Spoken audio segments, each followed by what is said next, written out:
Muito boa tarde a todos. Quero cumprimentar, antes de cumprimentar, quero dar os parabéns ao PSD e ao CDS pela escolha do candidato, do cabeça de lista. Eu acho que o Telmo Faria é realmente, pela experiência que tem, quer em termos públicos, quer na vida privada, tem sido um exemplo de Presidente de Câmara em Óbidos e de empresário também naquela zona. E por isso quero dar os parabéns pela escolha deste candidato. Na pessoa dele,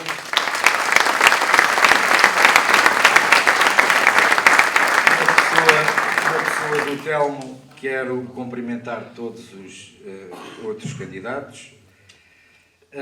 Quero cumprimentar todos os autarcas presentes do PSD e do CDS, os membros dos órgãos distritais e das concelhias do PSD e do CDS, os meus caros amigos e companheiros de caminhada e minhas senhoras e meus senhores. Esta é a apresentação da nossa lista de candidatos à Assembleia da República no dia 10 de março.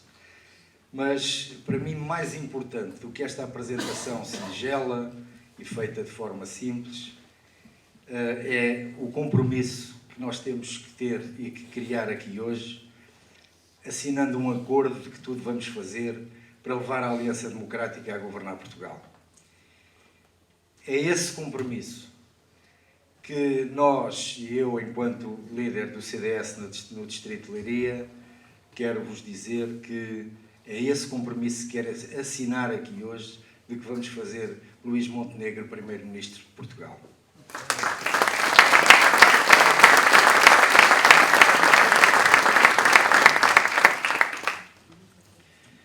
No entanto, quero partilhar convosco 3 reflexões que me têm suscitado nos últimos tempos e que eu não vou falar, e é difícil falar depois da qualidade destes jovens que falaram aqui antes de mim, mas aquilo que eu quero falar em 3 reflexões que vou fazer e que vou partilhar convosco e que julgo que são importantes. A primeira tem que ver com as sondagens. As sondagens que, como já sabemos e já percebemos, são todas à vontade do freguês. E os fregueses, os principais fregueses, são, por um lado, o Partido Socialista e, por outro lado, aquele movimento de protestantes de extrema-direita que existe em Portugal e que está neste momento a crescer.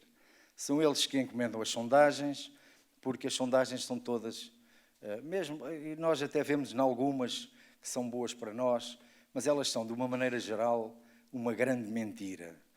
Se não vejamos, ainda há dias, uma sondagem sobre quem é que tinha mais capacidade para ser Primeiro-Ministro de Portugal. Fizeram 8 perguntas, em 7 quem ganhava era Luís Montenegro. Mas havia uma que era quem está mais bem preparado para ser Primeiro-Ministro de Portugal, ganhava Pedro Nuno Santos. Ora, isto é a prova de que as sondagens são mentirosas, as sondagens são encomendadas. Eu tenho muita pena de dizer isto, mas há muita comunicação social que é conivente com estas situações. Depois, por outro lado, olharmos para aquilo que foram os resultados de 2022, onde as sondagens diziam que havia um empate técnico entre PSD e PS, e aquilo que nós verificámos foi que tivemos uma maioria absoluta do PS. Porquê? Porque as sondagens hoje não são para avaliar e para antecipar resultados. As sondagens são feitas e são concessionadas, primeiro, segundo determinados itens que lhes interessa, portanto, equacionar. E esses itens são normalmente de forma a manipular as populações, a manipular os cidadãos e a influenciar o seu voto. São isso que as sondagens são. E por isso eu vos digo, não vale a pena nós atentarmos nas sondagens. Aquilo que temos que fazer é trabalhar muito e muito até 10 de março para conseguirmos mostrar que as propostas da AD são muito melhores do que de qualquer outros. As propostas da AD é que vão fazer de Portugal um país mais desenvolvido, um país para acabar com este subdesenvolvimento em que o PS nos tem trazido há 8 anos ou 9, 8 anos e meio a esta parte. Vocês sabem que muitas vezes os cidadãos, ou por preguiça intelectual ou porque não têm disponibilidade de tempo, andam na sua vida, no seu trabalho, não têm muito tempo para estar a ver programas políticos. E são esses que são mais influenciados pelas sondagens. São esses que vão atrás das sondagens que lhes são impingidas e que lhes dizem ou que criam uma dinâmica de vitória em alguns partidos, ou que, como fizeram em 2022, o medo daqueles que puseram o país na ordem nos tempos da Troika portanto, as pessoas com medo vão votar mais à esquerda.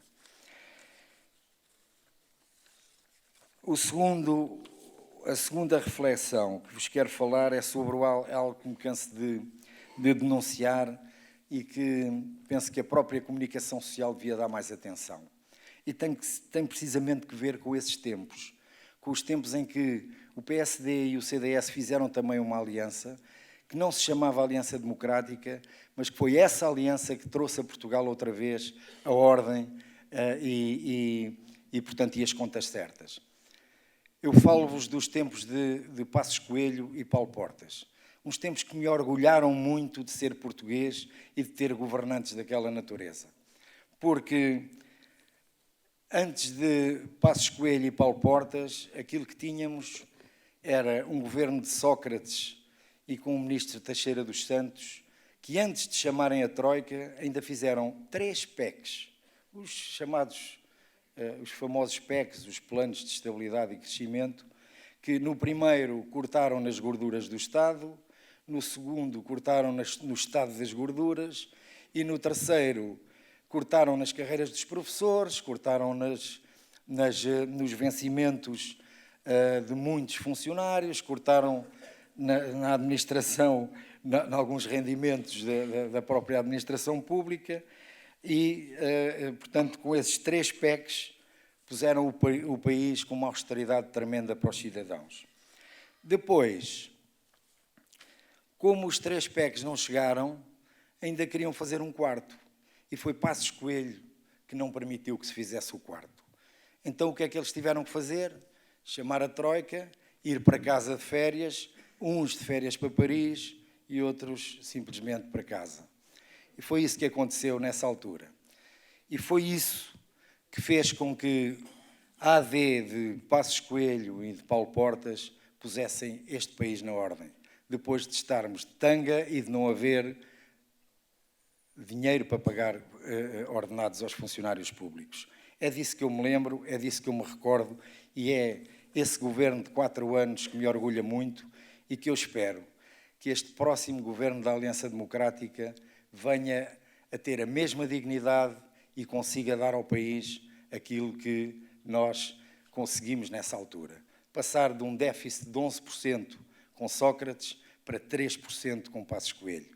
Isto é muito importante e é por isso que, a seguir, o Partido Socialista, mesmo perdendo eleições, conseguiu fazer umas flores e conseguiu fazer algumas coisas que ainda hoje estão a beneficiar disso. A terceira reflexão e a última é sobre Luís Montenegro. É sobre o líder desta coligação.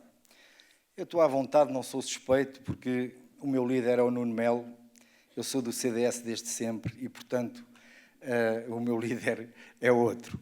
Neste momento, para mim, o líder é Luís Montenegro. O foco tem que ser na AD. E eu queria falar do Luís Montenegro, mas, em primeiro, quero falar como contraponto no líder que é, efetivamente, quem disputa com ele o lugar de Primeiro-Ministro. Esse líder é um líder que, como todos sabemos, na boca de alguns comentadores, é uma sumidade.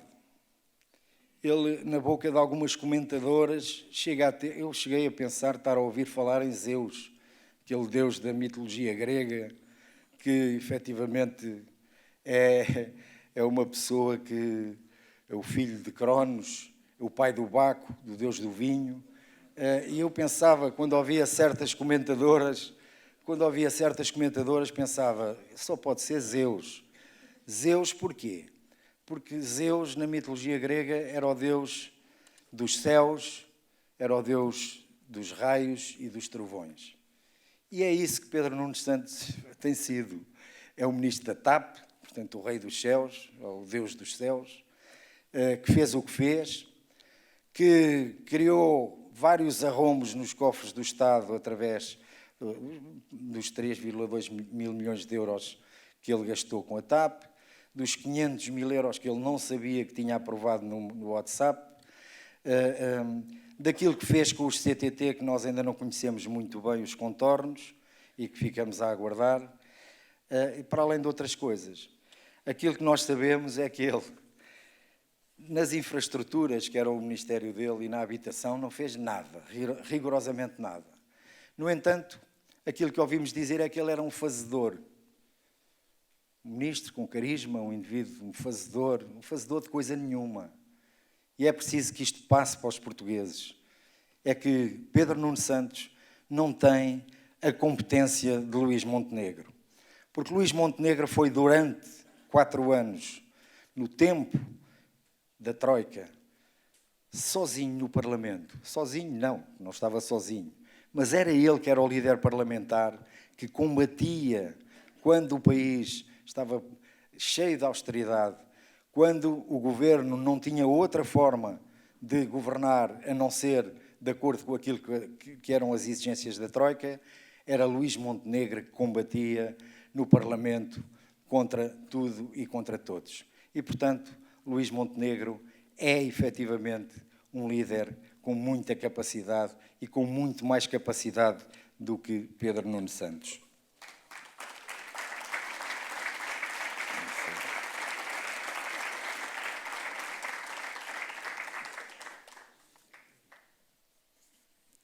Eu queria terminar, mas nem sei onde é que está o papel. Isto é difícil. Vocês podem pensar que não, mas isto é complicado. Nós escrevemos muitos papéis, mas depois não dá para ler, preferimos falar a olhar nos olhos e isto é complicado. Mas vou terminar dizendo que é mesmo sério que a comunicação social quer comparar Pedro Nunes Santos com Luís Montenegro? Querem comparar o incomparável? Querem comparar um discípulo de José Sócrates com um discípulo de Aníbal Cavaco Silva? Mas não percebem a diferença? Será que não sabem qual é a diferença entre os dois? Está tudo doido. Ou então sou eu. É que Luís Montenegro tem que ser o próximo primeiro-ministro de Portugal. E termino como acabei, é esse compromisso que tem que sair daqui. É que cada um de nós que acreditamos neste projeto, porque isto é um projeto de país, não é um projeto partidário, cada um de nós terá que acartar mais gente para nós ganharmos as eleições no dia 10 de março. Viva a Aliança Democrática e viva Portugal. Obrigado.